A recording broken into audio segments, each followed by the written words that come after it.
گزشتہ حدیثوں کے علاوہ یہاں یہ بس ان احادیث کے بیان میں ہے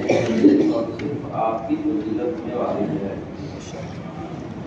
اور بہت آسان سی حدیثیں ہیں۔ سب سے پہلے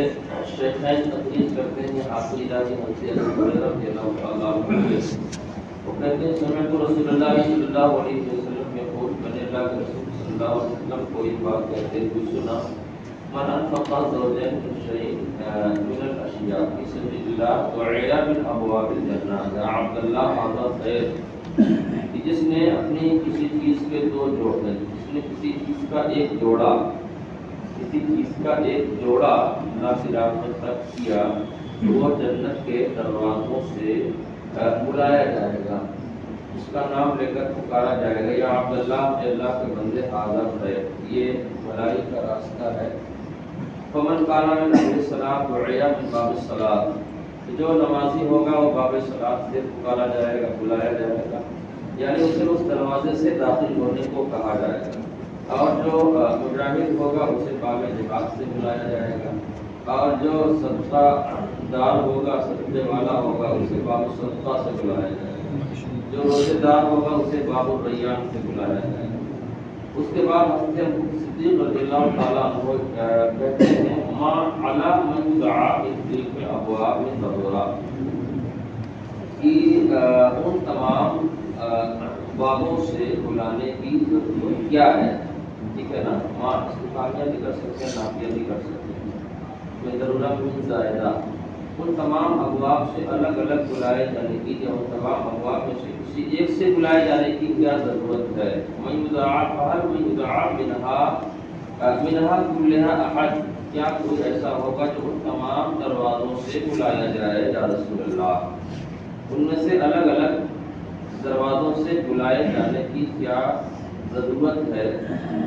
کیا کوئی ایسا شخص ہے جو ان تمام دروازوں سے بلایا جائے گا؟ تو انہوں نے جواب دیا کہ آپ صلی اللہ علیہ وسلم ارشاد فرماتے ہیں ہاں، بہت سے لوگ ہوں گے جو تمام دروازوں سے بلائے جائیں گے، یعنی ہر ایک دروازے سے آواز آئے کہ آپ یہاں تشریف لائیں، آپ یہاں تشریف لائیں، یعنی تمام تر نیکیوں کے وہ حامل لوگ ہوں گے۔ فارجو آقا فرماتے ہیں نعم فارجو ان تکون منہم یا ابا بکر، اے ابو بکر مجھے پوری امید ہے کہ تم بھی انہی میں سے ایک ہوگے، یعنی جسے ان تمام دروازوں سے بلایا جائے گا۔ جوڑا کام پورا ہے، خرچ کرنے میں تسلسل ہو، جوڑا جسے کہتے ہیں زوجین، کسی چیز کو بنا آدمی ہوتا ہے، کسی کے پاس کوئی چیز رہتی ہے، دونوں میں سے ایک چیز دے دیتا ہے، دوسرا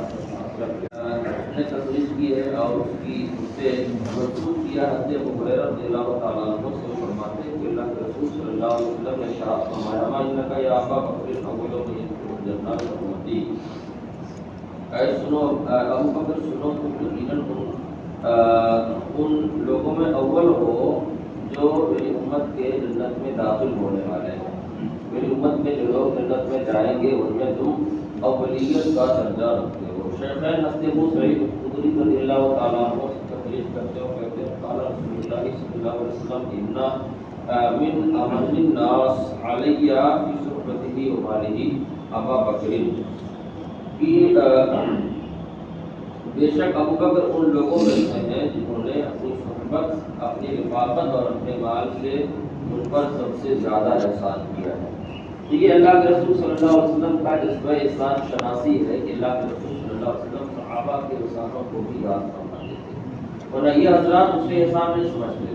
یہ حضرات اسے اپنا ایک دینی دلی فریضہ، عشق کا تقاضا سمجھتے تھے، اور آقا صلی اللہ علیہ وسلم ان کی حوصلہ افزائی کے پیش نظر اسے احسان سے یاد فرماتے ہیں، اور ارشاد فرماتے ہیں وَلَكُنْ مُتَّخِذًا خَلِيلًا غَيْرَ رَبِّي، اور اگر میں اپنے رب کے علاوہ کسی کو خلیل بناتا تو ابو بکر کو خلیل بنا دیتا، وَلَكِنَّهُ قُوَّةُ الْإِسْلَامِ، قوت الاسلام باقیہ ہوگا، ٹھیک ہے نا، لیکن قوت اسلام بہرحال باقی ہے، موجود ہے۔ یہ حدیث حضرت عبداللہ بن عباس رضی اللہ تعالیٰ عنہ کی سند سے بھی، حضرت عبداللہ بن زبیر کی سند سے بھی، حضرت عبداللہ بن مسعود کی سند سے بھی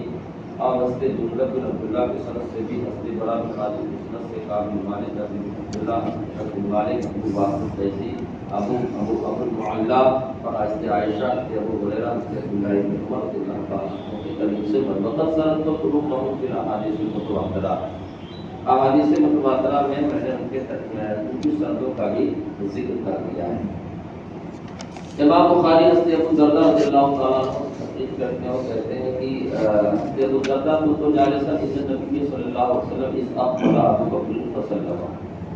کہ میں اللہ کے رسول صلی اللہ علیہ وسلم کی بارگاہ میں حاضر تھا، بیٹھا ہوا تھا کہ حضرت صدیق رضی اللہ تعالیٰ عنہ حاضر ہوئے اور آنے کے بعد انہوں نے آقا کو سلام کیا اور سلام کرنے کے بعد انہوں نے یہ بات کہی نو کانا بینی و بین عمر بن خطاب شیء، کہ ان کے یعنی میرے اور حضرت عمر بن خطاب رضی اللہ تعالیٰ عنہ کے مابین کچھ رنجش ہو گئی ہے، کچھ رنجش، ٹھیک ہے نا۔ اب اس رنجش کا ازالہ میں نے کرنا چاہا، مجھے سب شرمندگی ہوئی، مگر اس رنجش کو باقی نہیں رکھنا چاہیے۔ فاسرعت الیہ، میں دوڑا دوڑا ان کی بارگاہ کے پاس پہنچا، میں نے حضرت عمر رضی اللہ تعالیٰ عنہ کے پاس جانے میں جلد بازی کی، میں جلدی جلدی ان کے پاس پہنچا اور تو پھر میں نے شرمندگی کا اظہار کرتے ہوئے ان سے گزارش کی کہ وہ مجھے معاف کر دیں، میں نے ان سے گزارش کی عمر سے کہ مجھے معاف کر دیں۔ یہ جو سبقت پائی گئی، معافی لینے میں سبقت، معذرت خواہی میں سبقت، یہ حضرت صدیق اکبر رضی اللہ تعالیٰ عنہ کی جانب سے پائی گئی۔ اب حضرت عمر رضی اللہ تعالیٰ عنہ تھے، اس وقت دل مطمئن نہیں تھا، بابا علیہ انہوں نے مجھے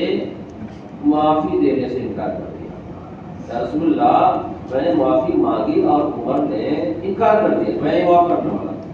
آپ عمر تو الیہ یا رسول اللہ، میں آپ کے حضور حاضر ہوا، آپ کی بارگاہ میں آئے تو اللہ کے رسول صلی اللہ علیہ وسلم یغفر اللہ لک یا ابا بکر، 3 بار ارشاد فرمایا اے ابو بکر اللہ عز و جل تمہیں معاف کرے، اور پھر اس کے بعد ادھر آقا صلی کی بارگاہ میں حضرت صدیق اکبر ہے اور ادھر ان کے دل میں بھی بات آ گئی، جب ان کی بارگاہ اس کے پاس سے صدیق اکبر آقا کی بارگاہ میں آئے تو حضرت عمر رضی اللہ تعالیٰ عنہ کے دل نے بھی کچھ کہنا شروع کیا، آپ یوں نہ بیٹھے رہو، آپ ہی جاؤ، آپ ہی جاؤ، آپ کا بھائی آپ کے پاس آیا، آپ نے اسے معافی دینے سے انکار کر دیا، اب دل نے یہ سمجھایا کہ نہیں غلط کیا، آپ بھاگے بھاگے حضرت صدیق اکبر کے گھر پہ گئے۔ ثم ان عمر ندیمہ فاتا منزل ابی بکر، پھر حضرت عمر رضی اللہ تعالیٰ عنہ کو پشیمانی ہوئی، پشیمانی کا احساس ہوا اور وہ حضرت صدیق اکبر کے گھر آئے اور فلم یجدہ، وہاں انہیں نہ پایا، بعد نبی صلی اللہ علیہ وسلم کو اللہ کے رسول صلی اللہ علیہ وسلم کی بارگاہ میں حاضر ہوئے، ظاہر سی بات انہیں معلوم تھا کہ گھر نہیں ہوں گے تو وہاں ہوں گے۔ آئے تو آنے کے بعد کیا دیکھا، فجعل وجہ النبی صلی اللہ علیہ وسلم یتمعر، اللہ کے رسول صلی اللہ علیہ وسلم کا چہرہ، جب اللہ کے رسول کی بارگاہ میں آئے تو اللہ کے رسول صلی اللہ علیہ وسلم کا چہرہ غصے سے، غضب سے متغیر ہونے لگا، متغیر ہونے لگا، حتی اشفق ابو بکر، باقی باقی خاصیت ہے، مشہور خاصیت کیا عید ابتدا، ٹھیک ہے نا، یہاں تک کہ حضرت صدیق اکبر رضی اللہ تعالیٰ عنہ ڈر گئے۔ اللہ کے رسول صلی اللہ علیہ وسلم کا یہ بدلا ہوا رخ دیکھ کر، بدلا ہوا رخ دیکھ کر، یہاں بدلا ہوا ہی ترجمہ کر سکتے ہیں، لفظ بگڑا ہوا نہیں بول سکتے، بدلا ہوا توجہ سے یاد رہے۔ اللہ کے رسول صلی اللہ علیہ وسلم کا چہرہ غصے سے تمتما اٹھا، ٹھیک ہے، تینیم الف، صدیق اکبر رضی اللہ تعالیٰ عنہ ڈر گئے، فحسا علی رکبتیہ، تو حضرت صدیق اکبر رضی اللہ تعالیٰ عنہ دو زانوں بیٹھ گئے،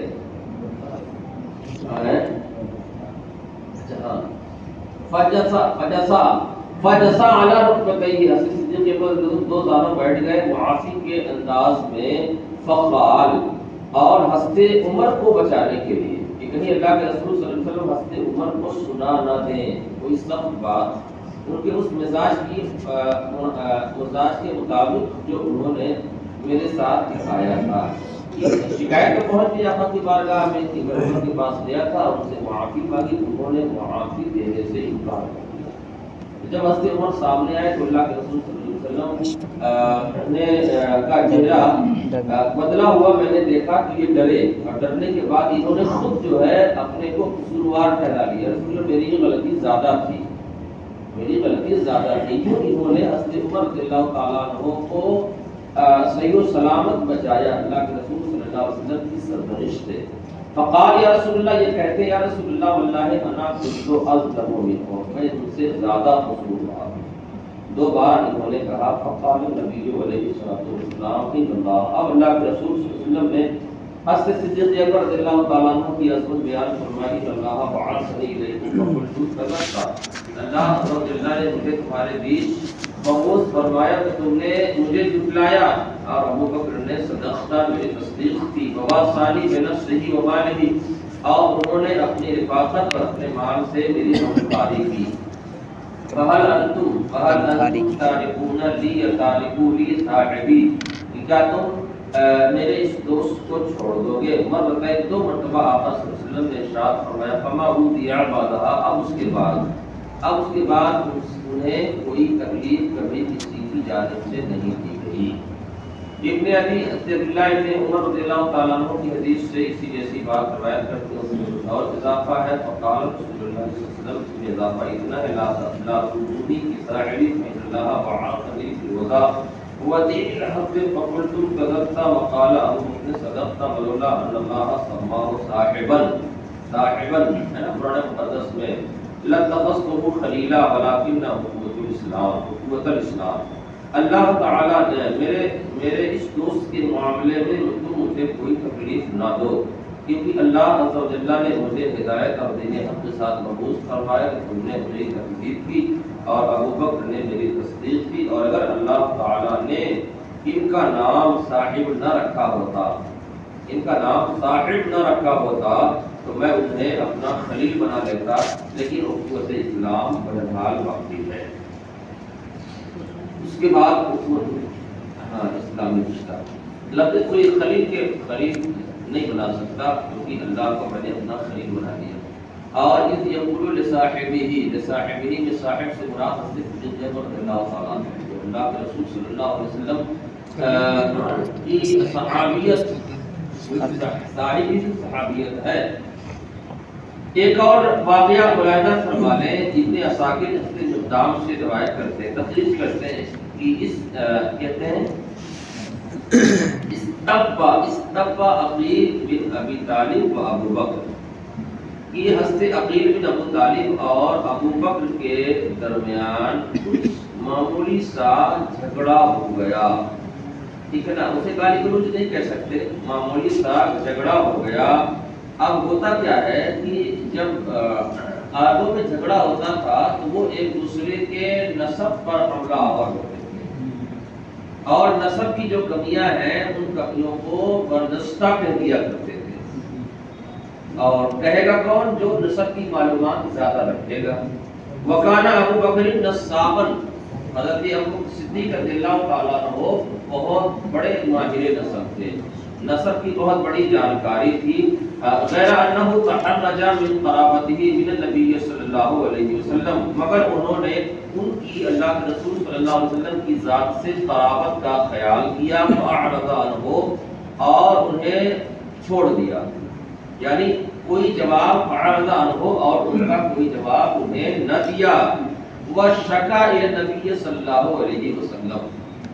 اس کا مطلب یہ ہوا کہ ان کی جانب سے کچھ آیا، مطلب کچھ جملے آئے ان کی شان کے خلاف، لیکن انہوں نے کوئی جواب نہ دیا، بلکہ اللہ کے رسول صلی اللہ علیہ وسلم کی بارگاہ میں شکایت کی، رسول اللہ مجھے یہ سننے کو ملا۔ فقام رسول اللہ صلی اللہ علیہ وسلم فی الناس، تو اللہ کے رسول صلی اللہ علیہ وسلم نے لوگوں کے بیچ یہ بات ارشاد فرمائی اور کہا الا تدعون لی صاحبی، کیا تم میرے اس دوست کو چھوڑ دو گے؟ ما شانکم و شانہ، تمہارا اور ان کا مقام کیا ہے؟ فواللہ، تم جانتے ہو ان کا مقام کیا ہے، ٹھیک ہے، تمہاری عظمت، تمہارا مقام کیا ہے اور ان کا مقام کیا ہے۔ فواللہ ما منکم رجل الا علی باب بیتہ ظلما، الا الا باب بیتی ظلم الا باب ابی بکر، تم میں کا کوئی شخص ایسا نہیں ہے جس کے دروازے پر تاریکی موجود نہ ہو سوائے ابو بکر صدیق رضی اللہ تعالیٰ عنہ کے دروازے کے، فإن علی بابہ النور، کیونکہ ان کے دروازے پر روشنی موجود ہے، فواللہ لقد قلتم قدرت وقال ابو بکر صدقت۔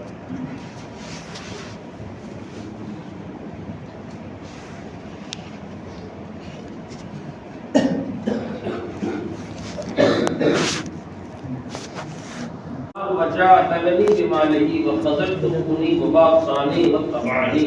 کہتے ہیں کہ تم نے اپنے مال اپنے پاس سمیٹ کر رکھے اور انہوں نے اپنا مال میرے لیے آزاد رکھا، انہوں نے میرے لیے اپنے مال خرچ کیے اور تم نے مجھے کہتے ہیں کہ تم نے مجھے میری مدد نہیں کی، خذلتمونی بات ہے، تم نے میری مدد سے ہاتھ کھینچ لیا اور میرے غم میں شرکت نہیں کی، بابا ثانی انہوں نے میری غمخواری کی اور میری بات مان، حضرت بس ہے نا ہم جا رہے ہیں